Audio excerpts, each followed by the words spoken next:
Hi, I'm Jim Bergeron, pastor of Holy Cross Lutheran Church in Houston, Texas, and this is a sermon for the first Sunday in Lent, uh, February the 22nd, 2026, based on Matthew 4, 1 through 11. A man walked into the bar, ordered 3 beers, sat at a back table, quietly drank them, and left. He started doing it every night. People were curious. The bartender finally asked, "Yeah, I don't want to pry, but folks wonder why you drink just 3 beers alone and then leave every day." The man explained, "Well, I have 2 brothers, one in Chicago, the other moved to LA. We promised to order 2 extra beers every time we drank to remember and maintain our family bond." The regulars were touched by this fraternal affection. Then one day he came in the pub and ordered only 2 beers. Something terrible must have happened. The bartender served him and said, "On behalf of the community, I want to offer our thoughts and prayers." The man responded, "I don't understand. Why?" Bartender said, "Well, you ordered 2 beers. We thought maybe one of your brothers must have had a mishap." "Oh, no," the man explained. "My brothers are healthy and doing great. It's just that I decided to give up drinking for Lent." Always on the look for loopholes. The lady was doing well with her New Year's resolution, was determined to make it through Lent with the same strict diet. Out of habit, she continued to stop for coffee at the city bakery before breakfast and work every morning. It was a test of her willpower because seeing all the pastries surrounding her was like torture. A man sat down directly across from her with a cup of coffee and 2 steaming, freshly iced cinnamon rolls with the pearly white icing covering the top of the rolls and dripping down the sides. He ate one roll, finished his coffee, and left. The other roll was sitting there, abandoned, lonely. Every once in a while, she'd look at it just to see if it was looking back at her. An internal struggle ensued. She imagined how heavenly it would taste. Her mind was reveling in the ecstasy of a sugar high.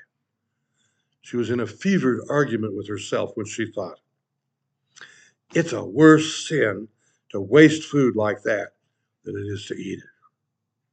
She grabbed it, took a first bite of taste bud paradise, and just then the man came back with his second cup of coffee. They say opportunity knocks once. Temptation leans on the doorbell and drives you crazy. The devil's attractive, it's sneaky, and misleading. He would never come up to you and say straight out, "Here's a pistol, shoot the guy with the donuts and take him." Ridiculous. You'd laugh in his face. But no, he makes you get into an argument with yourself about right and wrong. Either way, part of yourself is going to lose the argument. Jean Jacques Rousseau was a French philosopher of the 18th century. He believed that humanity is naturally perfect. Uh, It is damaged by society and can be made perfect again by dismantling society and building a new golden age of the noble savage. Satirical political writer P.J. O'Rourke says, "There is this horrible idea beginning with Jean Jacques Rousseau, still going strong in college classrooms, that natural man is naturally good." Anybody who has ever met a toddler knows this is nonsense. There is something in the human heart that entertains temptation.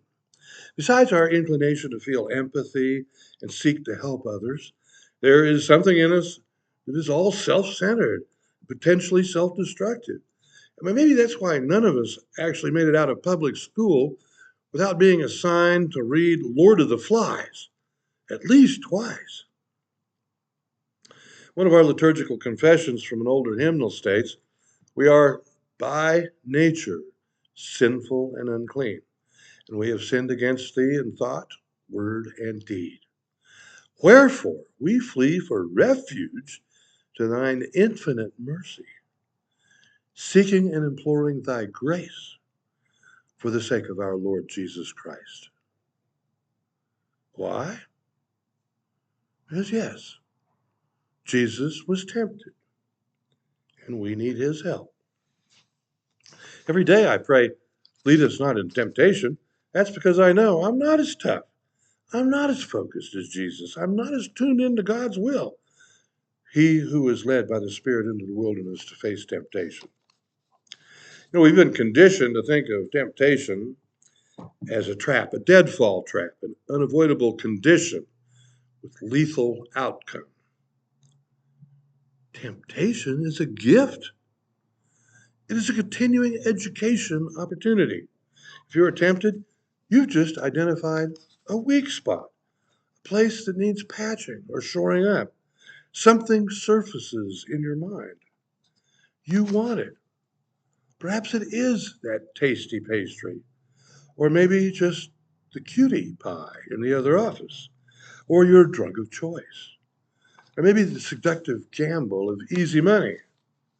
It's always something, but nothing has happened yet. This is just a dress rehearsal. You can visualize the possibilities and anticipate the outcomes. Maybe discuss it with somebody. Play it out ahead of time in your mind. Guaranteed there won't be any negative consequences if you choose to postpone or, better yet, resist. If the devil and the used car salesman are both in a real hurry and they do not want you walking off the lot. Humans have a unique ability to say, oh, no, thank you. I'm going to get a second opinion. Temptation could be conquered by communication. Eve could have told the serpent, just wait a minute, hold your horses. I'll have a little meeting with God to clarify the details concerning that tree. Can I look at it? Can I touch it? Can I eat from it? What are the parameters here? She could have interrogated the tempter. Hey, come to think of it, if the fruit is all that great, making you like God and all, how come you haven't already eaten it? Talk about it. It's not a secret. Everybody knows that everybody wants stuff. Sometimes the devil shows up looking like everything you ever wanted or prayed for. Devil always approaches in an attractive and helpful way. He sympathizes. In Jesus' case, he's commiserating with his wilderness hunger. He's developing a consensual reality with Jesus. Hey, we're very much the same. No. The devil is betting that Jesus, in his love for the temple and for Israel, do anything to make things better for his people. The devil mounts a full frontal attack on the first table of the law. He doesn't mess around with simple stuff, like murder, adultery, stealing, lying, slander, covetousness. He tries to coax Jesus into worshiping anything over God. See, that's bad, real bad. Jesus will not be tempted into idolatry. The temptation of Jesus in the wilderness is a wonderful combination of irony and comedy. The devil's an expert at misdirection and confusion. His trap is misrepresenting himself and other things. Please allow me to introduce myself. I'm a man of wealth and taste. No, sorry. You're just a self-absorbed, self-deluding, lying devil. You're even going to lose your golden fiddle to a hillbilly boy from Georgia in a couple thousand years. Way to go, devil. Well, he's a fallen angel. All the good angels, when they talk to people, they say, fear not. Not this guy. He's easy to look forward to spending time with. He looks good. He makes sense. And his arguments are convincing, compelling. For Jesus, he pretends to be a thoughtful ally. Of course you're hungry, Jesus. Think about this. You could feed everyone in the promised land. In his best maple syrup voice, he says, hey, we're talking the golden age of everybody's dream. No more hunger. No more war. No more faithlessness.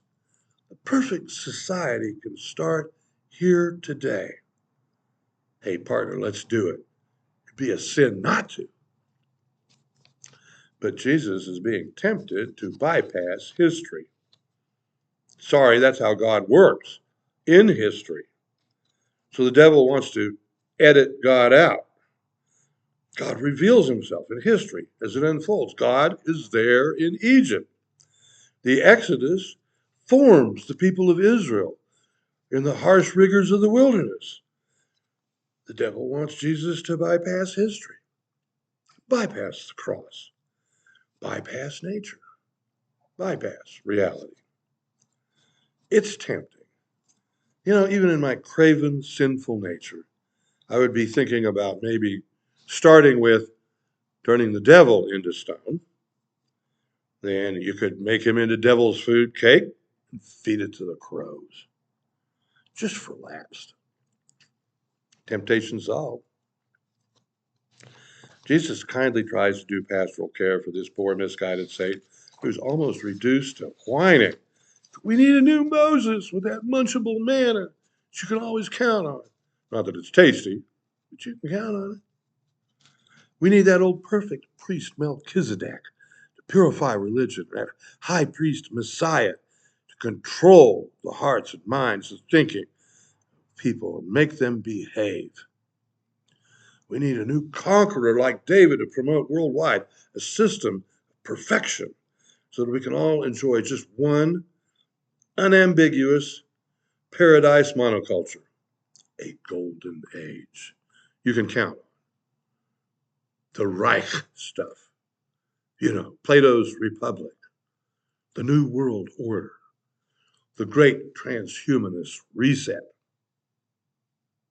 Satan is a legalist, an establishmentarian, promising a perfectly just society that will be perfectly merciless without God. Jesus had heard all of this 1,000 times in 30 years. It was nothing new. It wasn't innovative. It still isn't now. Even insects, ants, bees, termites, they want food, they want culture, and they want territory. Can't you, dear devil, do any better than a bug? Let's reflect for a minute here. There's a trend to notice. In a way, it's kind of an unholy trinity. The devil's looking at a new Moses, new Melchizedek, a new David. For food and faith and fighting, which encompasses the large realm of economics and culture, politics, material satisfaction, entertainment, expansion. Now, how is this any different than the best that the Roman Empire, in its cruelty, advertises and offers with its motto?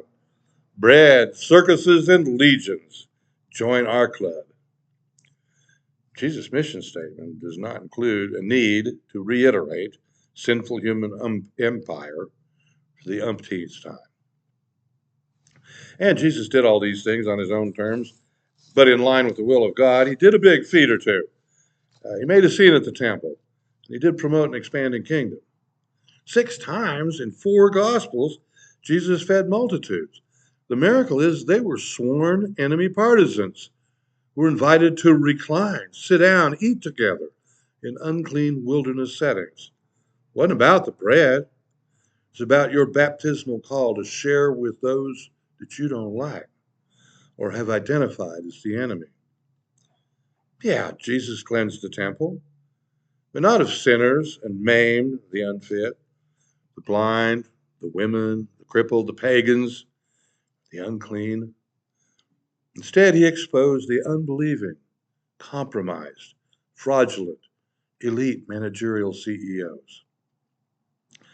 And the kingdom? Well, totally unsurveyable. It's not of this world. How can you triangulate and measure with geometry the heart, mind, and soul of every person that God has ever made? So listen for the new will of God, and don't settle for Lucifer's old news because he's got a moldy agenda that does not promote grace.